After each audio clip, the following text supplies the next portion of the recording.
Okay, my name is Tim Jenkin. I'm from South Africa, Cape Town in South Africa, and I'm the designer and the programmer and the developer of the community exchange system, which is it's a kind of it's not really just a system in itself. It's a global a web service. It's a service that's provided on the internet, and it's a global service.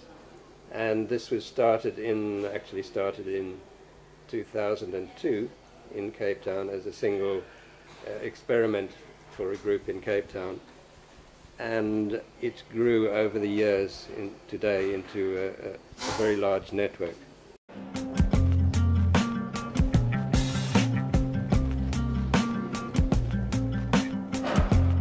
Why did I decide to launch the community exchange system?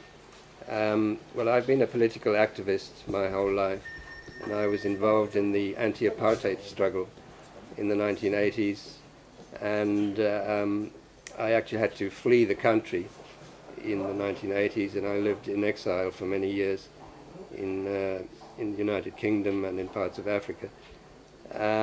So I'm a political animal, and when I came back to South Africa in 1991, after the release of Nelson Mandela and the unbanning of political organizations, I was active in the African National Congress, which was the party that won power in 1994.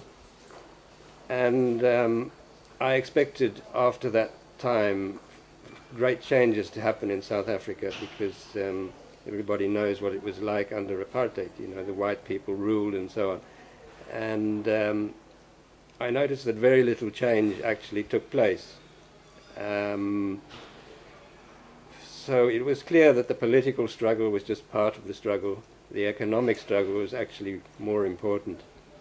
And I could see that the real financial, the economic power was still in the hands of the white people. And that's when I began to look at other solutions. How do you get hold of the money power, the real power of money? How do you hand that back to the ordinary people? And it was clear that the real power is the money power, and the only way you can bring it back is to find an alternative system where you can give the money power to people. So in other words, they can create their own kind of money system from the grassroots, and in that way determine their own lives. So a lot of these people were unemployed, and they would never be employed under the current system. And apart from that, I was interested in environmental questions and all kinds of ethical questions and the whole direction of our society, the questions of global warming, the questions of peak oil, all these kind of things. Whereas the current system is taking us in this unsustainable direction, I was also worrying about how could we change society to take a different direction. And so complementary currency seemed to provide all the answers. And in 2002, we invited someone out from Australia to come and talk about the Let's system, which was very big in Australia, it always has been. And this inspired us to start a group in South Africa, in Cape Town. But we didn't really understand how it worked, and the idea was that we were just going to follow the conventional model. And fortunately, I had been experimenting with software. I'm a software developer, and I developed my own system, and I showed it to the group that was planning to start the Let's group. And so we decided to use the software and create a different kind of Let's, a sort of online internet-based system.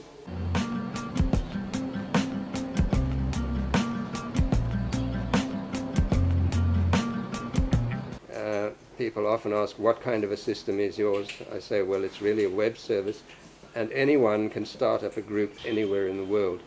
And even existing groups, so Let's groups and time banks and hybrid systems and mutual credit clearing systems, and we have our own kind of system called Community Exchange System, or CES, which is similar to Let's, but it's not Let's. It's a much bigger kind of idea.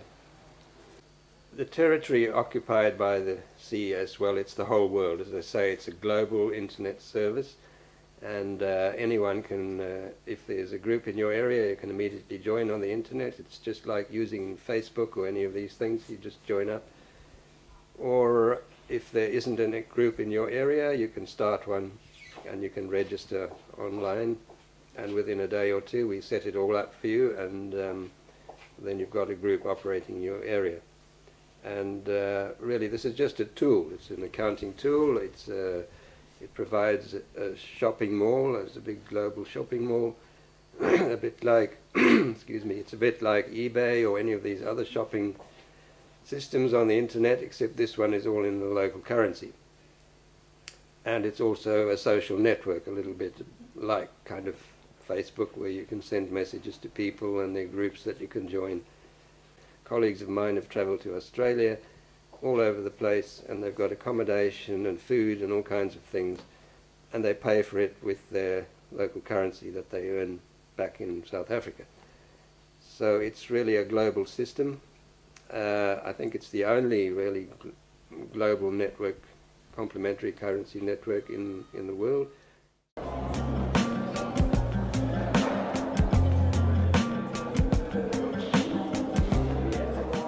This group was started in 2002 as a single exchange group in Cape Town, and then the idea caught on all around the country, and within that first year we had about 8 groups starting in all the major centres around the country. Initially all these groups were standalone. They were completely separate. They couldn't trade with each other. But obviously people were asking, how can we trade among ourselves and with the other groups? So we developed a kind of unique solution, which is, I don't think it's been replicated anywhere else in the world, where we're actually able to trade between groups all over the world. And the way it works is a very simple system.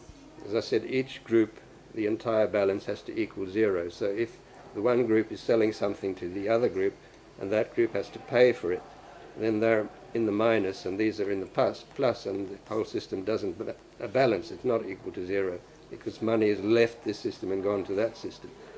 So we had to find a solution where that didn't happen. So the way we worked it was that we used a system called virtual users or virtual members. So it's like one individual having an account in all different systems. So if someone in group A is selling something to someone in group B, they actually don't sell it to that person directly. They sell it to the virtual user in that group. So the 100 units is bought by the virtual user in this group. So that concludes the transaction within that group and still adds up to 0. Now, because that virtual user has an account in the other group, it's almost like a real person then walking over and joining that group and then selling it on to the final user. So that transaction there is the final buyer actually buys it from the virtual user, and the virtual user is the seller, and that keeps the numbers in that exchange there. And that's how the entire system works. And we simply replicated this idea around the world.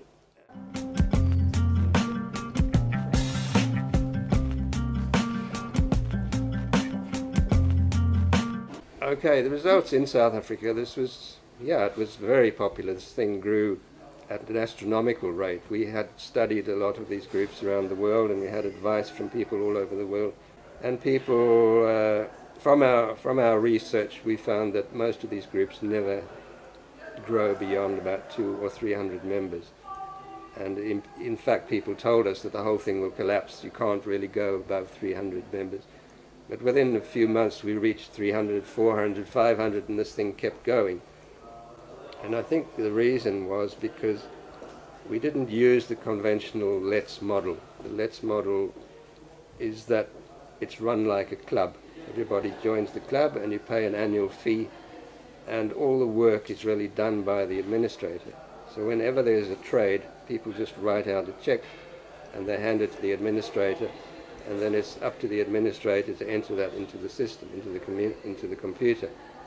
And that's actually a lot of work. So the administration is actually running the whole show.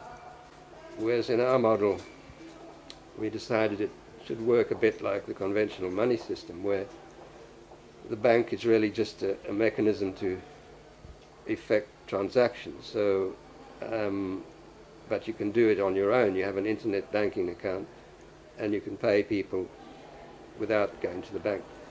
And so our system reduced the role of the administrator. The administrator was really not important on the system. The system ran itself, so people could pay each other directly. So this cut out the work of the administrator. And all the administrator had to do was really to keep the system going, to organize events and markets, and to just make sure that everything balances and people are not cheating, or, you know, to have lectures and this kind of thing, and educational programs to keep the thing going and growing and encourage people to join.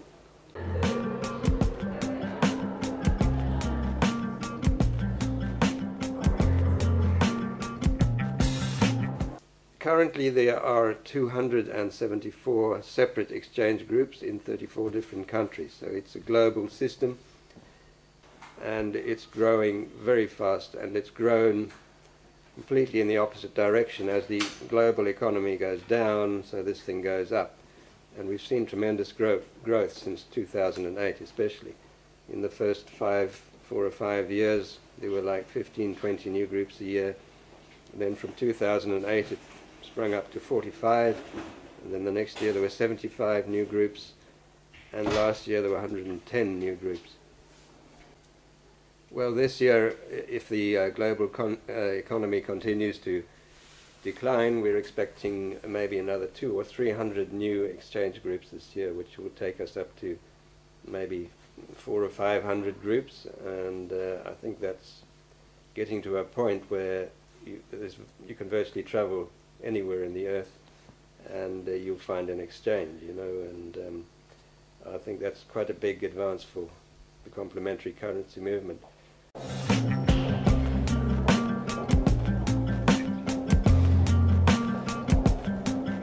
In the beginning we were part of a broader network in Cape Town that was called the South African New Economics Network, and we partnered with them and they managed to get funding.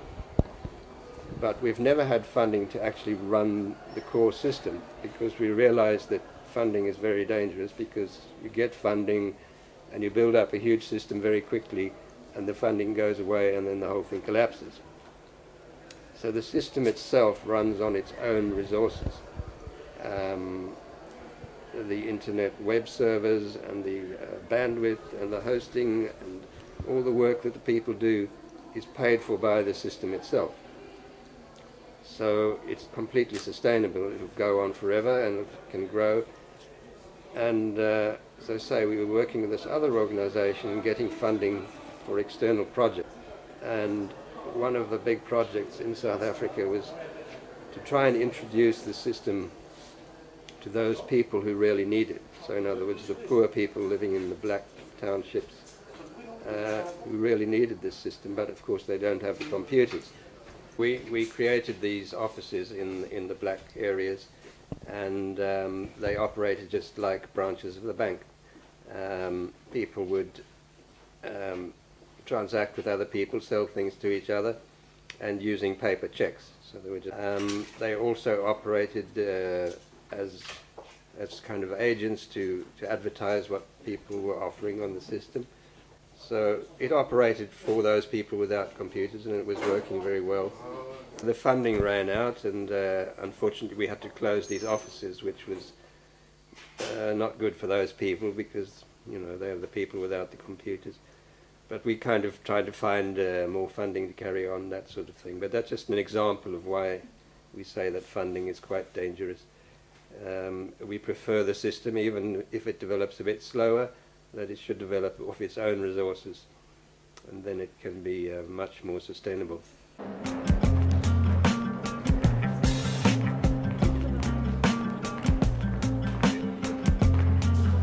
This thing is just too small anyway. No government would even bother about it, because the amount of money they would spend in trying to extract money from those small groups is more than they would get out of it anyway. And I think only if this became really, really big that they would sit up and think about it. And maybe by that stage they will see that it's providing such a valuable service that they'd even want to be part of it. So those are the kind of answers that you can give to the tax question. But certainly we don't do this as a kind of way of getting around tax. In fact, the system itself taxes its members in a way. We have a thing called a levy system, which is like a transaction fee. So every time anybody enters a transaction into the computer, a very small percentage goes to the administration. And the administration uses that to run the system. So that's a bit like a tax. It's a small levy that goes to the administration. The administration is more or less like the government controlling the money system. And if it was to grow bigger, that levy, that tax that the people pay, could go towards paying for public services, providing the kind of things that people need, like running the economy and running the whole system. So the tax is really built into it. So if this system became very powerful and governments even started to use it, which is what we're actually trying to encourage them to do for local services, to use a system like this, there's a built-in taxation system there. You know, government services, especially in poor areas in South Africa, the law says they're obliged to provide water and telephones, electricity and all these kind of things. And of course a lot of people are too poor, they can't pay for them. So you provide services and you get no payment back. So it's not, normally there's a loop. You provide services, people pay for it, and then you can provide more services and it keeps going. If there's only half the loop, you give the services but nobody pays for it, what do? You can only shut down the services and then you're breaking the law because you're not providing the services. So in a system like this, you can provide those services and you don't have to wait for the money, because the way the system works is that the seller or the provider simply can debit their accounts. So they provide the service and they debit the accounts. So the people who've received the services are now obliged to provide something back. And they can provide services then to the government to, in a way, pay for the electricity and their water. So you do close that loop like that. So now the government has got all these credits from providing the services, and they have to spend those credits, and they can spend them by employing people. And the people don't even have to work for the government. They can just they can work for each other and earn credits and pay with the credits. So it's a fantastic way for governments to provide services. But to get them to think outside the box is a different question.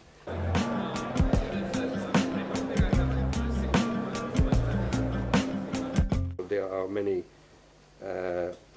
standalone complementary currencies here in France and in the UK and in Europe, throughout Europe, and throughout the world, but none of these are really part of a bigger system. They're all just trading in their local communities, and I think what we're doing is trying to connect all these things together.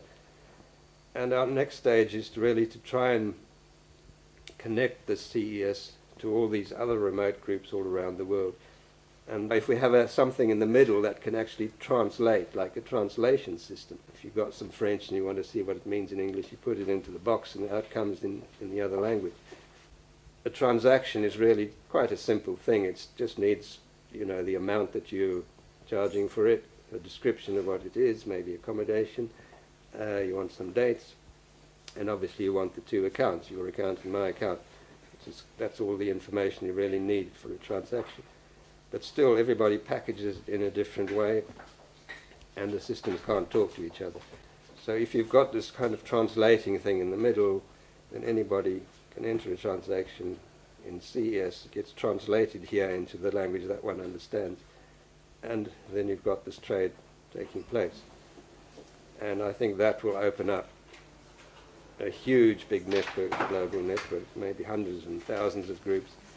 And once you get to that scale, then this thing becomes so versatile, it's almost as good as any national currency. But it's always automatically, and it's all automatically done by the computer, so you don't have to do any mental calculations at all. You simply enter it in here, it goes through this mediating box in the middle, and it comes out at the other end, and the whole system works very smoothly, and no one even has to know about the exchange rates. So that's where we're going. Clearly we want to connect up with all these groups around the world, And this is one way of doing it, and we're hoping that other people will participate in the system, because that will get over this problem of the different languages and the different ways that people, the different systems talk to each other, and now they'll be able to talk together.